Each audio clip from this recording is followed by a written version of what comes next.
spending. In this modern day and age, we don't just spend by carrying or moving around with wheelbarrow loads of money. We put that money in a card of some sorts, or we put it in a bank account which the card represents. Now, I and them are saying, look, we want to give you something with a difference. We want you to spend and earn at the same time. Yeah. So they have come up with something they call the World Credit Mastercard. This World Credit Mastercard enables you to earn points which they call Milele points. Okay? Now, to register for this card, all you need to go is to go to the I&M on the Go platform. I&M on the Go platform. Okay? Once you've registered, let me list the things that will happen. Okay. One, every time you spend, you get Milele points. The same Milele points that you get are Milele points that you can use to do the things you're doing with the money in the first place that made you earn the Milele points. If you happen to be the 20th client who has registered, you will then get 50,000 Milele points. The 50,000 Milele points equals 50,000 Kenya shillings. Meaning, 1 Milele point equals 1 Kenya shilling. Okay? Okay. So, I think it's straightforward, isn't it? Go. Register, card, spend, earn. And yes. It's a lovely cycle. Isn't it? And you just keep spend, going you on. earn, you spend, you earn, you earn, you spend, you spend, you earn. I mean, surely. There's a rhythm to it. I know. Yes. It's great. And we continue getting information about that. All right, we're going to go into a conversation this hour, and our guest is seated in the hot seat of the Situation Room. Alex Marvey is a political analyst, and he's here this morning. Alex, good morning. Good morning. Good morning. What a pleasure. Wow. What a pleasure. I feel honored to be here this morning. Well, thank you so much for being here today. Asante. You usually have folks who are helping us on in these conversations that we have. And we're looking right this morning around the president's Mount Kenya tour, and that what essentially will happen, or what has happened, and what it then means when we look at certain things happening in the country. Very quickly, though, by way of welcome, let's tell you what today's proverb is. CT will let you know where that comes from, and then you can interpret that for us today. Okay. All right. Yes, our proverbs for the whole of this week have been from the Comoros. It's an archipelago. An archipelago is just an extensive group of islands. We have one in Lamu County. Lamu, as we know it, is precisely that. Yes, it's part of that archipelago. This particular country got its independence in 1975, 6th July. And the thing that makes it stand out, apart from being an island nation, is that it has had 20 coups and coup attempts in that time. Now, that doesn't make for stability or peace, but it seems to reflect on the history of this continent, and an explanation as to why this continent probably doesn't move in leaps and bounds as it could. Because whenever you have a coup, it's a disturbance. Before it settles down, there's another one. Yeah. Anyway, the proverb. A whistle will not call back a dog that has escaped from the leash. I'll repeat that. A whistle will not call back a dog that has escaped from the leash. Wow. Wow. Interesting. Repeat. A whistle will not call back a dog that have escaped from the... Yes. A leash. Anyone who's owned a dog will know. Yeah. You can actually, the dog gets used to a certain whistle, it will know it's being called back, and it will come back. Yes. The dog that has escaped has gone away. So it's made a decision to move on with its own life. And meaning that in political terms, while we know politics is a game of musical chairs, you keep shifting from one to the other. And they're not real enemies, no permanent friends. But once there's a point at which someone has to move out. And when he moves out, it doesn't matter what effort you put to get him back, you'll not get him back. Okay, then. Yeah. I must say, I love the political connection, because it goes directly into what we'll be talking about today. Points, how many are you giving him? 1 million, CT? Now, if this was an exam, this man would have actually passed the exam he sat for the next one. Oh, I thought it would be first class honors. That's what they used to call it, or distinction. What I've just given you goes beyond the first class. Even beyond that. So, the president began a tour of the Mount Kenya region and got into things proper Monday afternoon into Tuesday. He was at Sagana State Lodge, and that's when the intrigues actually then started to unfold, and we saw them into reality in terms of what the crowds were saying, in terms of what people, then what the reception was. But then we saw that then develop into when his generals, essentially, we call them lieutenants of loyalty, because that's essentially who they are, and the words in which they spoke, or the reception that they received from the crowds, was a bit frosty. And we then saw different things happening. Of course, there were promises that were made, which was to be expected. But then the question that we're asking is, all right, so the Mount Kenya tour is coming to an end. He's going to extend that by just a little time because he felt that the reception that he received was very warm. What does this all mean, and why does it all matter, Alex? It matters most because this is not about development.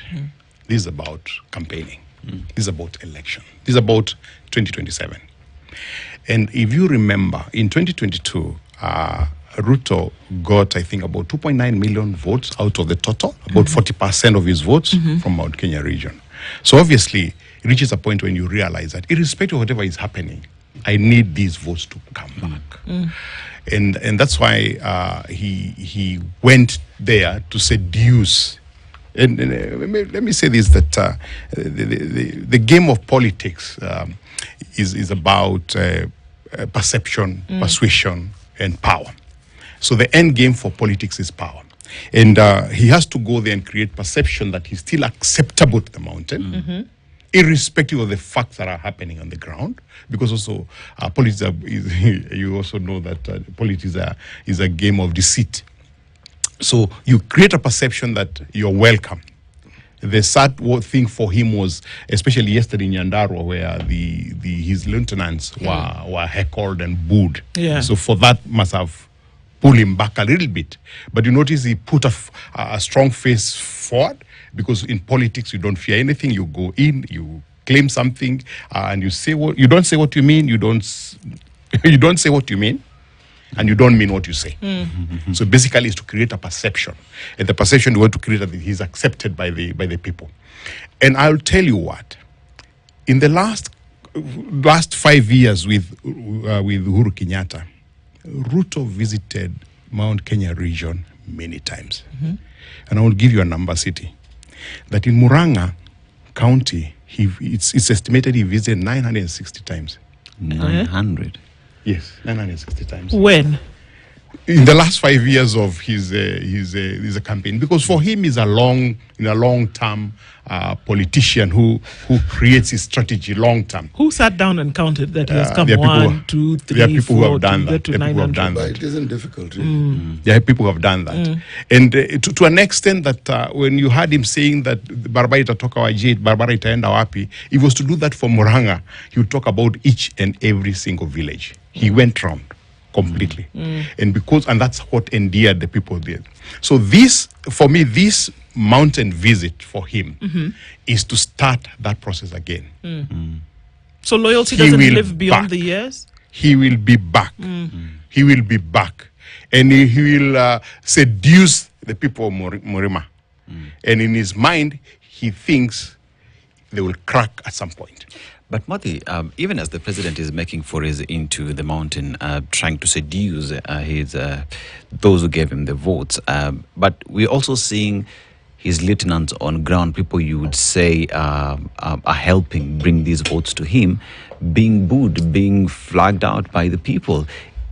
Isn't this sending a communication that things are not good? Kwa ground mambo ni different. People would come because at the end of the day, Kenyans as well just want to see the president. But will that really translate to votes, is the question. When you talk about seduction, you'll always think about a woman. And when she says no once sitting, do you run away? Or you go back and try to convince her again and again and again? What I expect to see is that as far as for example, after yesterday's booing in Nyandarua, the next stop, these people do not speak.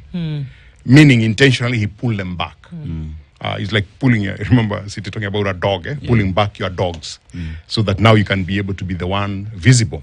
When we went to Muranga, the people that were there were Kina Maua, who are on the other side. You went to Nyeri, there was, you remember there is Kahiga, although he turned around and said, Exactly, look, I was going to collect my money. The money has come, so why would I refuse to collect?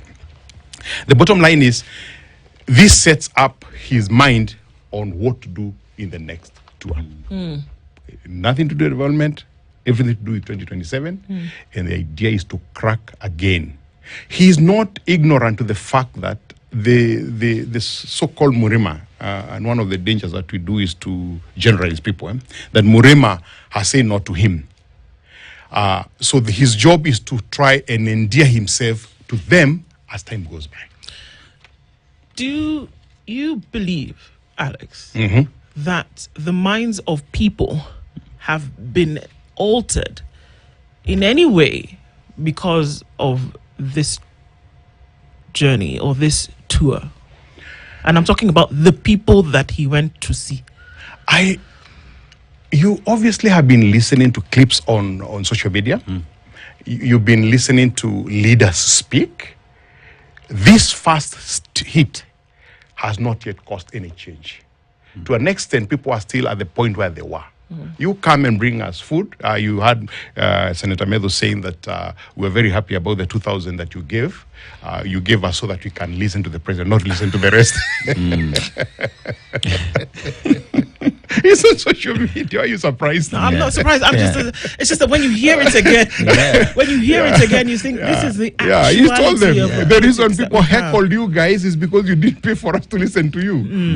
We were paid 2,000 shillings to listen to the president himself. Meaning that he was saying that the citizens were given money. So, point is, with the first hit, it hasn't shifted the ground much. But him being a strategist and a politician who wants to believe that he can change any situation, he will try again. And you try, you win or you fail. Is it possible that he could be deceived by the people?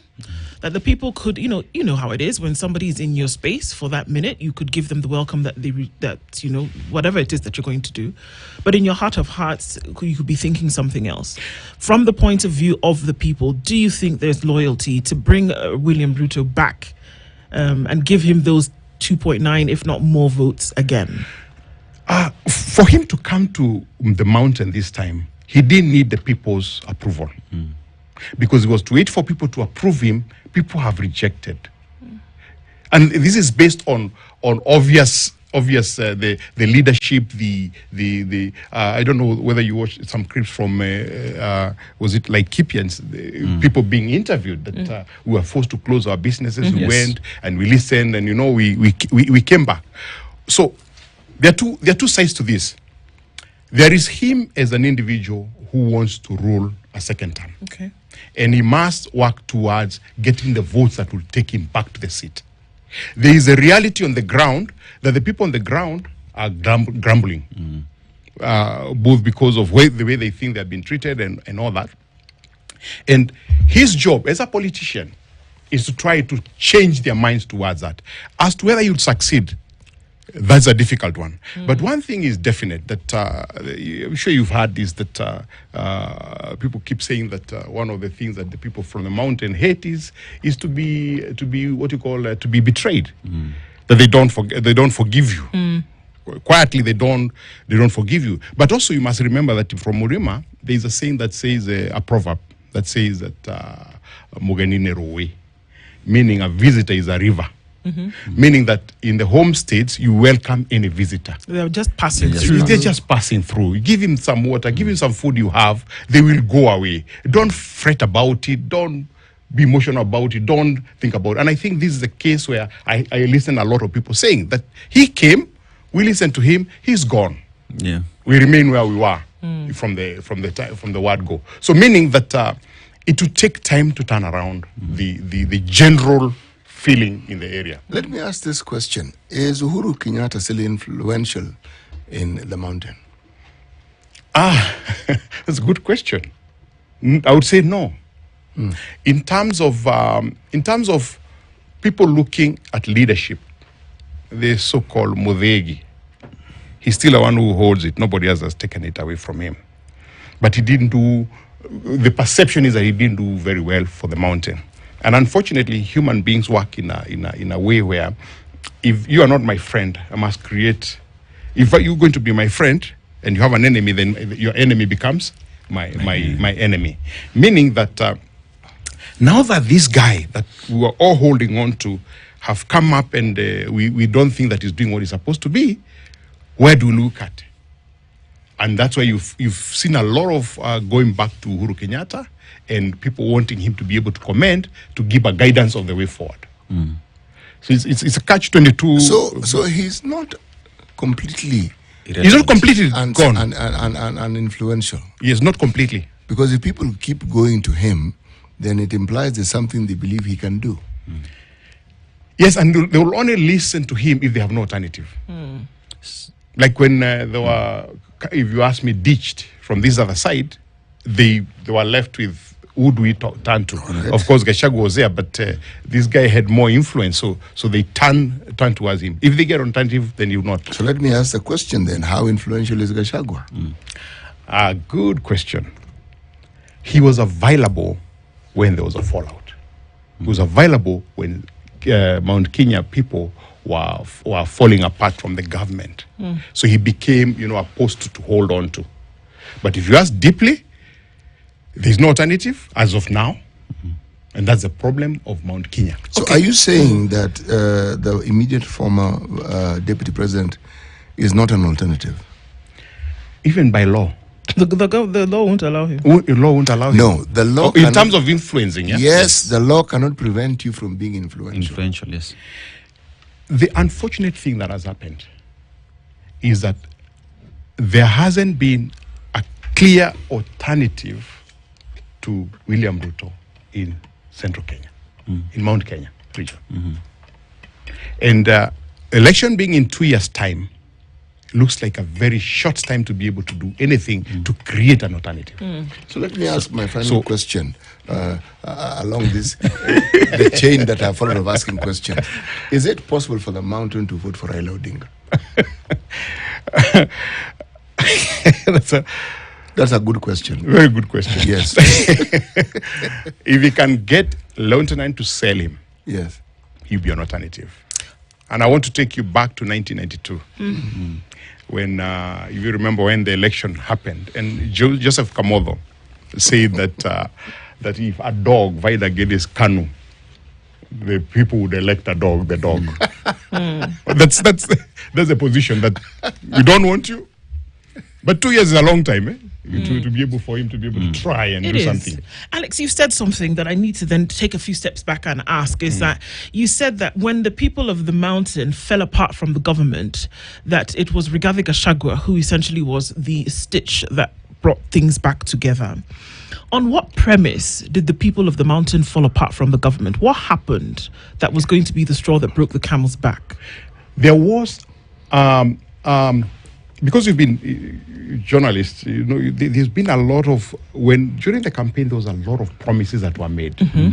And if you remember that, including this business of shareholding in terms of appointment, in terms of whatever, what happened is that quickly people realized that was not happening. Because people want their own to be appointed. People want their own to be upgraded or whatever. That did not happen at the beginning. And people started complaining slowly by slowly. So when Gachagua happened, it was the camel, what do we call it? The straw that broke the camel's back. So Gachagua's impeachment, essentially, is what then would break the romance between government and the people of the mountain. So what would be the thing, in your opinion, that would essentially bring them back together?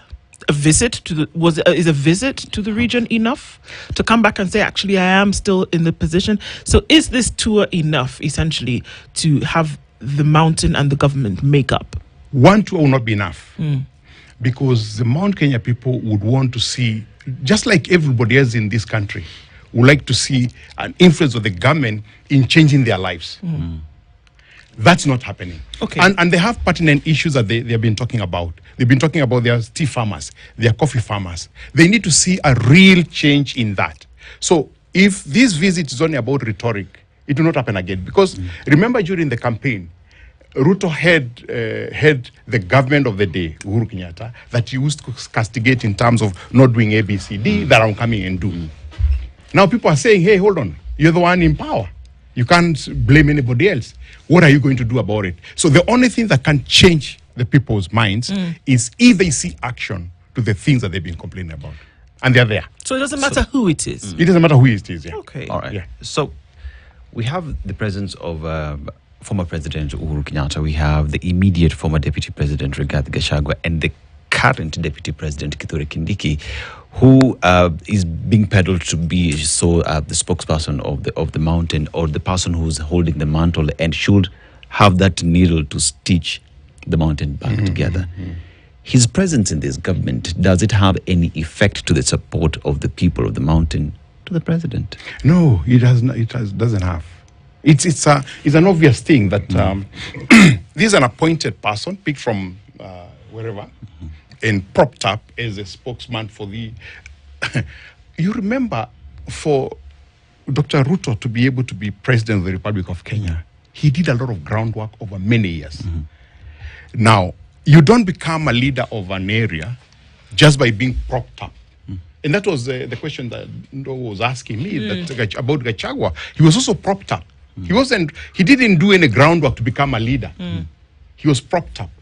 And he was loved by the people at the last moment because he became a reflection of the fact that government was against the people or was working against the people. So that's why he's been propped up as a leader. Kindiki doesn't have that at all. When the president was the deputy president was going against former President Uhuru Kenyatta, there was the talk that he is not working for the people of the mountain. You know what I mean? And there is development that was taken to other places. The same has been said about President William Ruto. Yeah. Right now, he does not have lieutenants who are speaking for him. How does he then get back the mountain without lieutenants who are speaking for himself at the ground? He thinks that by can an outsider pretty much just take the mountain without people on the ground? No, you can't. You can't. But remember, his strategy was very simple. He picked Kimani Ichung'wah in Kiambu. He picked our friend in Inyoro in Murang'a. He picked, give me a name. In every county, he had someone who was his point man. And Ruto was very strategic at that moment. Because when he brought them together around a table, he went to Murang'a, we know his point man was Irungo Kangata and Ndindi Nyoro. Kiambu was Kimani Ichung'wah. In Kirinyaga, he had the current governor of Kirinyaga. That he has to create again if he's going to have any impact.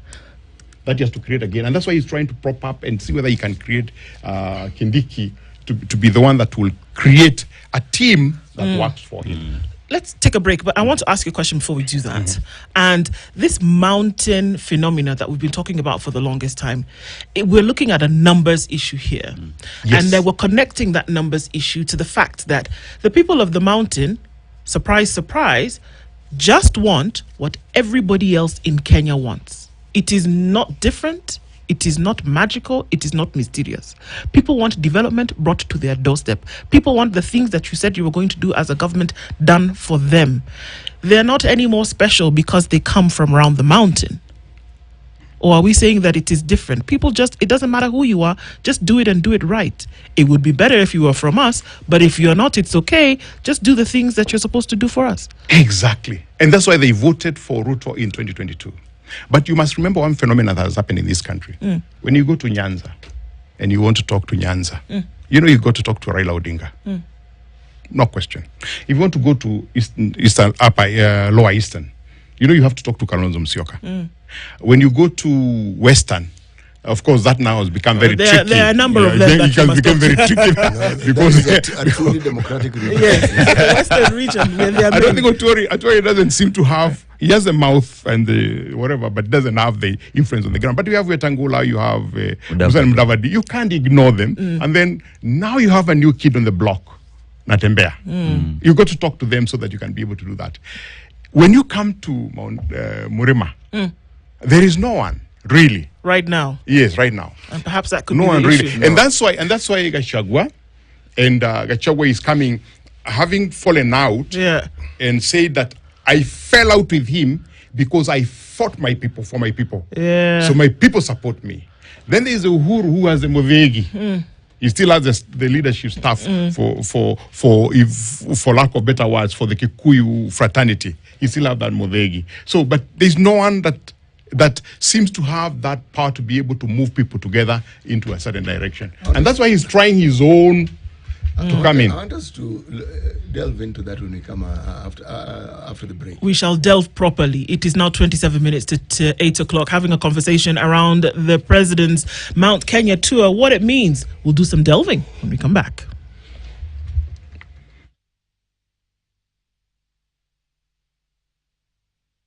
This is the situation.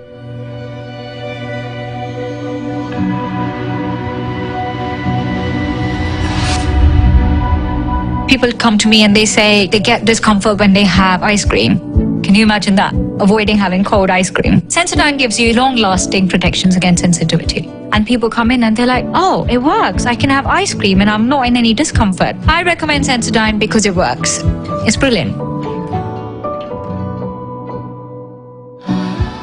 Deals kibao kila wiki na Carrefour. Enjoy fresh chicken thigh quarter at 469 shillings per kg. Orange imported at 230 shillings per kg. Eggs all-purpose flour 2 kg at 129 shillings. Assorted Coca-Cola soda spread 2 liters at 139 shillings. And LG 65-inch TV at 103,499 shillings. Deals kibao kila wiki na Carrefour.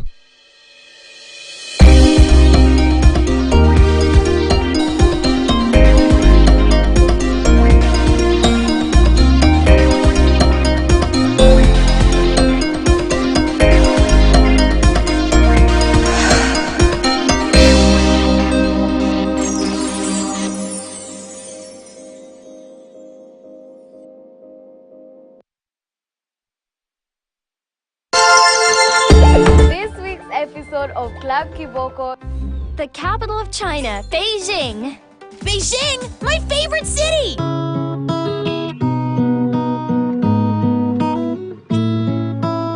We held our breath as we watched the numbers increase like praise ya unga. 40k, 50k, 60k. Ewanwa, ewanwa, ewanwa, ewanwa, ewanwa, tione ngima.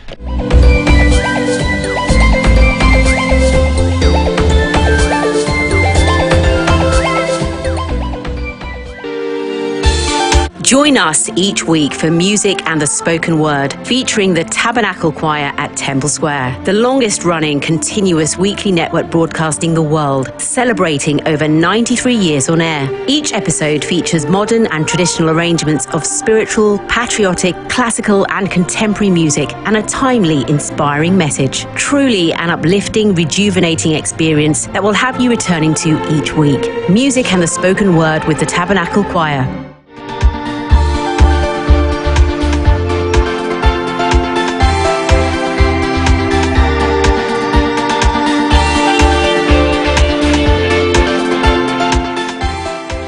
Victim, when somebody comes out and says, well, I've gotten the short end of the stick, and you want to accommodate their opinions, you want to hear what it is that they had to say. Would Gachagua play his role as the underdog, as the victim? And could the counter effect then be what President William Ruto is doing? If he went to Muranga 960 times when he was the deputy president, and he feels that, there is the potential for Rigathi Gachagua to then put through his influences that could affect numbers that would vote for me, then I definitely have to set up camp in central Kenya. 100%. You remember when the Gachagua met the other group of other leaders to craft together some coalition of sorts. One of the things that happened is that the president went somewhere and said that you've talked to me, how can you pretend you're forming some organization when you spend 4 hours talking about me. The reaction was very swift. That the meeting was not 4 hours, first of all, and even if you talk to you about you for 4 hours, you've been talking about me for 6 days. Meaning, in politics, you must find the person that you need to bring down. And in this case, for Mount Kenya, Gachagua seems to look like the alternative for leadership in Mount Kenya, because after that, when he was impeached, then he became the fall guy, and the people looked at him as a sort of alternative. If you remember also, during his altercations with Ruto while he was in government, he kept talking about Murima. So he became, and that's why one of the items that the senators and whoever said was that he was tribal because he kept talking about Murima. He was trying to craft a position for himself. And that's why Ruto must come in now. And you've noticed even in this trip, he keeps talking about him. Yule mtu, telling people, wanting to dissuade people from listening to him. On the other hand, if you listen to every speech that Gachagua gives anywhere he goes, whether he's in church or he's in a meeting or wherever, you notice that he always looks for faults in the government. And now, as a man who was inside the government, speaks from a position of knowledge, of knowing what was happening in government, and hence this is the truth. I know this as the truth. So he was trying to pull the president down, but the president also must try to fight him back. But in so doing, isn't he sort of skirting on some fairly thin ice? I mean, if you're deputy president, there are very many things you're privy to. And some of these things you're privy to are not really meant for public consumption. So if you start talking about things that perhaps were things that you knew by virtue of your position, and you also knew that by virtue of your position, they were not for public consumption. So does that not speak of desperation? A need to do anything and everything to position yourself in a certain way? Politics is a game of desperation. In that, you pick whatever that you can. That's why Hitler would tell people to kill Jews so that he can remain in leadership. It's a game of desperation.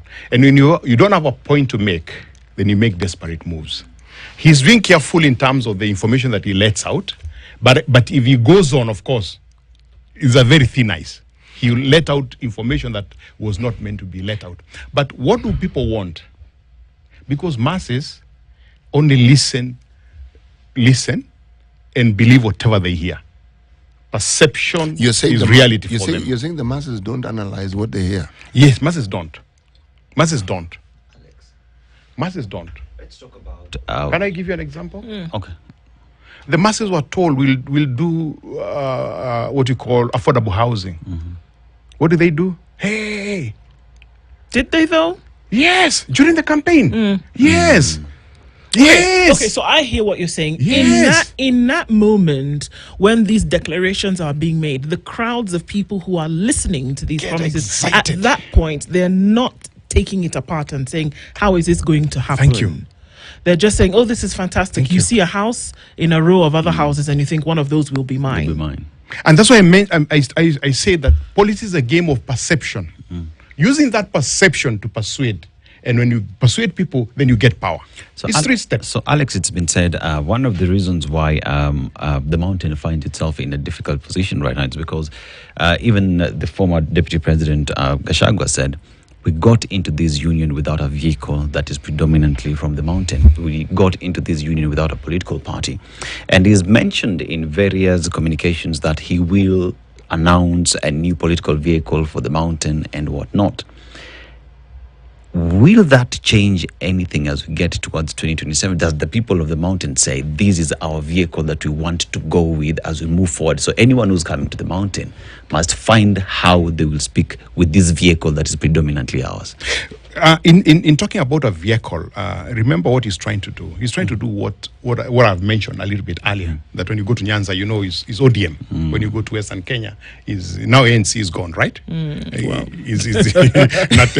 For all intents and purposes. Is the others, and when you go to Lower Eastern, is Wiper. And then you go to coast, of course, ODM still. So he's creating a situation where if we have a vehicle that is Mount Kenya, then we can choose one leader who will lead us. That's what he's saying. And he's, of course, suggesting that I am the one who will form the party. I am the one who will be the leader of Mount Kenya. It should not be forgotten that the people did not go to UDA because of lack of parties. We have, I think, more parties in Mount Kenya region than any other region. Each person has his own, each of these leaders have a briefcase party. Yunjuri has his own, Mother has her own. The guy who was sacked the other day, Irongo Nyakera, has his own. You said Lain Muturi has his own. So we have enough parties. But what he was saying basically is that this vehicle that I will show you will be the best. Meaning what? I'll be the leader. How is Muturi's being fired from cabinet making the president's work either difficult or easy at the mountain? He should make it difficult because. But is it? It isn't. It isn't. It should. I used the word. It should be. It should be. But remember what I said. Roy. So welcome him, listen to him, let him go. That might make you feel that people are really listening to you. So let me put it this way. Yeah. This so-called bromance that existed and which people who are given to perspectives have said was broken with Gachagwa's impeachment. Would you say that this and whatever has taken place thereafter has woken up the mountain, the masses, to now start looking at issues a little more critically than they've done before? If you ask my honest opinion, no. My study of people, no. No. No. The point is, hasn't it happened before? When did it happen before?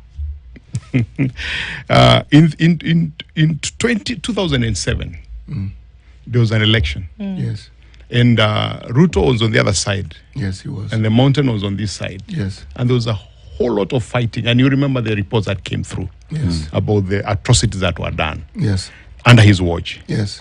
In 2013, hardly 5 years after, the mountain changed and said, oh, this was brought by our son, let's support him. And they said specifically that yako kumi, yako kumi. The mountain. All right. But consider, for instance, are you saying that the people who originally from the mountain, who are now Rift Valleyans, are the same as the people who are in Central? Do you think the people of the mountain felt the same pain and turmoil and distress that the people who are in Rift Valley felt? Do you think they perceive this issue of 2007 the same? There's a slight difference because when the knife is cutting you, you feel more pain than the person who now emotionally feels on your behalf. But the bottom line is, even them, they felt it because you know they have relatives that are there. So if your relative is hurt, you also hurt. You also injured. Sure, you feel it. So you feel it. You don't feel exactly the same because the knife is not cutting you, but you feel as much. Yeah. So the emotional feeling was there, my brother. Okay. It was there. Why did 2.9 million people from the mountain vote for William Ruto? Why? In the last election? Another very good question. Because he went to them and told them what he can do for them. And he did it with so much vigor, so much energy, so many times that they believed him. Okay. So if that's 100%. Okay. So if that's the case, yes. And if that's the reason why they voted for him, then if he's doing the same thing now, it would not stop them from voting for him again, regardless of the fact that he broke up with their person from the mountain. If he can convince them again, seduction is about repeating the issue and convincing the person that I have changed. You've had a relationship where people disagree, and then after some time, they talk to each other and they come together. I don't know that you saw yesterday or day before yesterday, a very sad case where a young couple had separated.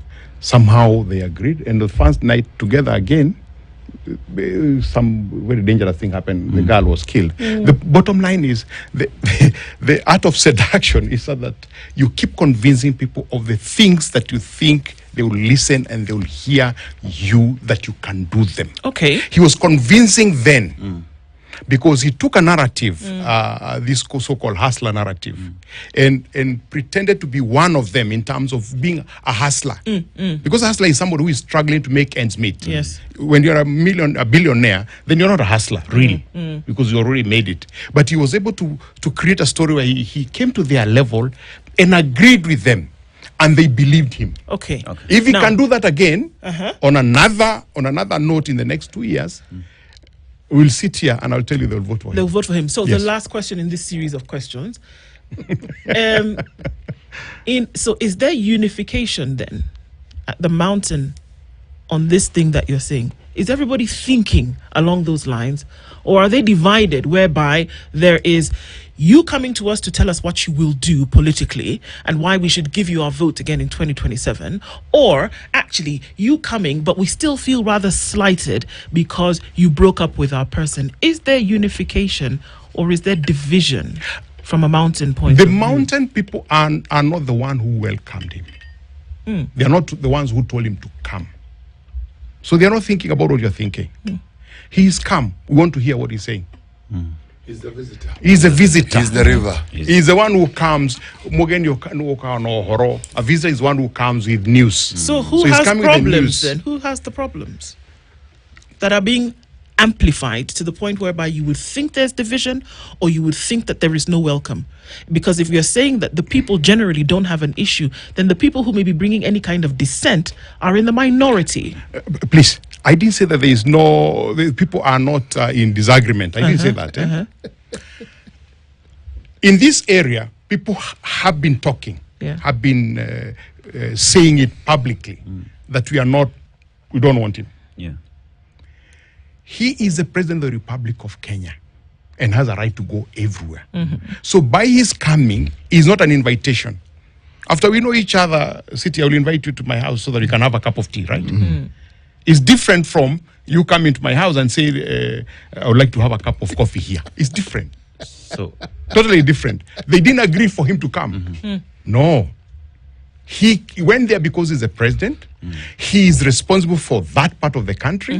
There are development projects that he's supposed to be launching. There, they'll just welcome him. They'll just welcome him, yes. Okay, Alex. But his job is to make sure he comes as often as possible, promising the same things, so that the mind changes from, he came, to, yes. So there's no division. Sorry. So there's no division, Alex? Between the people? Yes. No. Amongst the people. Amongst in the terms people, no. of the position that they're going to take politically. There's no division. There's no division. Alex, so in these, let's go back to 2017 after the elections. A little bit later, Raila Odinga and Uhuru Kenyatta shook hands. And the mountain was pissed off, angry because of that union. 2022 election, William Ruto in power, broad-based government is in place. The mountain, the person who was next to the president has been kicked out. Again, the same thing that happened to Uhuru Kenyatta is happening to William Ruto. The mountain is speaking, saying, we voted you with our person, but seems as though you've brought an outsider into your government. How has the presence of Raila Odinga changed the matrix for the president in the mountain? Of course. And is the mountain willing to embrace William Ruto as he comes to seduce them with Raila Odinga in government? Now, the point is, after the fallout, Ruto had to look for an alternative, because this vote for Mount Kenya was gone. In essence, until he's able to seduce them again to be able to bring them in.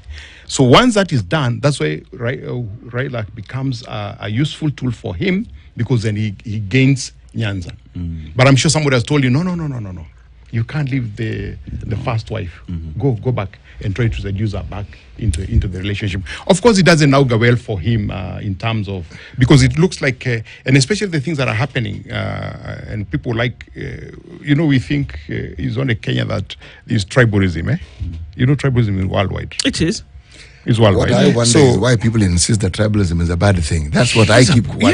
Yeah, it's a good thing. It's something to be celebrated. Yes. It's just that it's even in its goodness, it's used unfortunately as a tool for especially for deception. Yes, but it's a good thing. It's a good thing. I'm a Kikuyu. I mean, I have no apologies to make. That doesn't make me not like anybody who is a Luya, whatever. There's nothing wrong. And in Europe, they fought many wars until they divided the Europe into various. Those fellows have only known peace in the last 100 years or so. Exactly. Before that, they were killing each other and doing all manner of horrific things to each other. Exactly. Yes. On tribal basis, right? Yes. On tribal basis. So we are even better off. We found them helping us to be more civilized in our fights. Alex, make a connection for us between then what we saw in terms of the reception of the president's lieutenants yesterday and what you would assume would be a warm reception or a warm welcome for the president. But then we saw the booing, and we can name it. We saw Alice Wahome stand on the podium and she was booed. We saw Kimani Ichung'wah speak and he was essentially heckled off. Get off. We don't even want to listen to what you have to say. Until, like you said, they didn't get an opportunity to speak at the next stop. Yes. Because it was clear what the message from the last or the previous stop was. What bearing does this have? Because these are folks who have surrounded the president. In anything he says, they sing the chorus. We know. And it would appear as though they're on the same team. Can you reject team members and not reject the primary?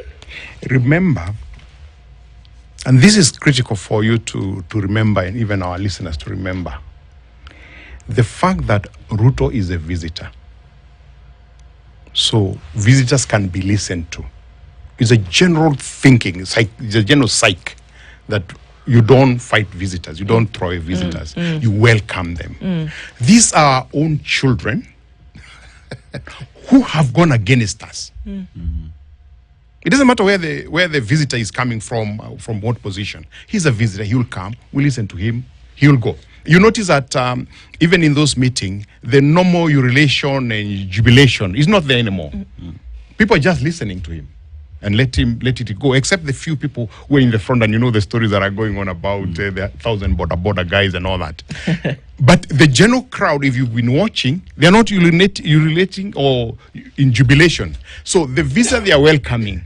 But you, our sons, who have betrayed us, don't talk to us. It's like the mother and father can be fighting the whole time at home, and then when the visitor comes, we all smile at each other and behave. That's like what happens in fine. African homes. Yeah, anytime.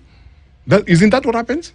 But what? I mean, because there's a knock at the doors. Please relax. You suspend hostilities. You suspend hostilities for the sake of the visitor. But I'm still trying to make the connection, though, because these are individuals who rally around the president every time. Every word they speak, you would imagine that has been choreographed and that they're speaking the mind of the president. So even if at home folks are mad at them, the person who has come to visit, essentially, these people that you're mad at will still go back with that president. They will go back to him, right? But so can I give my support to the president who is up here for him to come back, but not give my support at this level? Can that happen?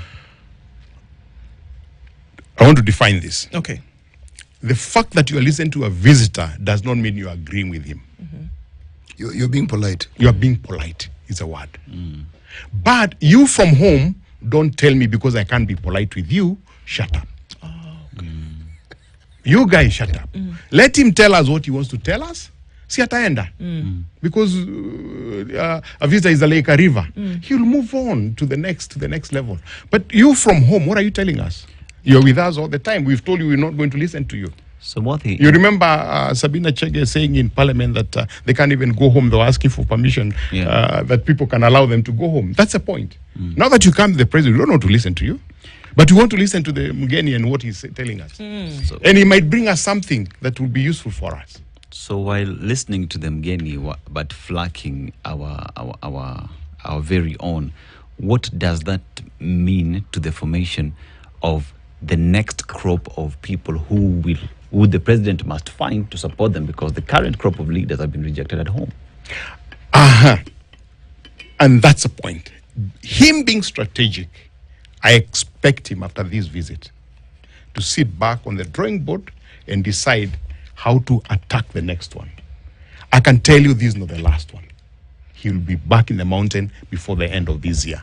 And he will be with people that now he thinks, because in the process of working with those people, there are people that he has seen that people on his side that people are happy with. There must be. So those are the people that now he will start propping up to be able to use in the next visit to prop him up. So what you're saying essentially is that the people of the mountain don't really have a problem with the president. I didn't say that. I mean, if 1 + 1 No, I didn't say otherwise. He's just a visitor. We've just a suspended the visitor. hostilities. Do you think so? Even with this, I mean, clearly there's the tribal part of it, which we've already established. There's nothing necessarily wrong. Look, you like what you know. And that's it. It's a human thing. You like what you know. No, yes. Right? And what you then are able to associate with. And so very quickly, do you think that there is also the connection between the fact that this is somebody who is standing before you who wants your vote? You can sit here and think that maybe he has been endeared to you for whatever reason, but at the end of the day, what he wants from you is your vote. And we know that he will pawn or exchange the currency with which he's going to do that. To buy that is to make a promise to you. That's the currency that's expended. Yes, yeah. Right? But do you think that you've already told us that masses are not in the business of analysis. No. But will we get to the point whereby you can actually hear what he's saying and know what is the truth and then be able to make a decision based on that perception as opposed to just fly by the whims of a crowd? For elections, will fly by the whims of the masses. This country has been bestowed with a situation where in every election there's always been an issue that has been made the rallying call. Last time it was hustlers. The previous one, you can pick the issues that in every election. In the coming one, there is none. Okay. Because the Ruto with his smartness has actually killed the idea that you can create anything else. You remember Gen Z's last year? Yeah. That was quashed in a very systematic way, so that it's no longer a currency now for 2027. I'm just hoping that they will wake up one of these findings and remember that, wow, that is a good currency for the 2027. I don't think that giant is asleep, but that's a conversation for another day. Another day. Yeah. The giant is asleep because we can't see its activity happening. Right. I hope the Gen Z will come up again so that it becomes the currency for the next election. For this coming election, there is no currency yet. So what is left is the president now to be able to sell himself around the country. Alex, your analysis has been great to hear this morning, and it's interesting to see how we can start to think and continue to think in different directions. Thank you for being in the hot seat of Situation Room this morning, and we look forward to another conversation with you in the future. Continue. It's 8 a.m. Good morning.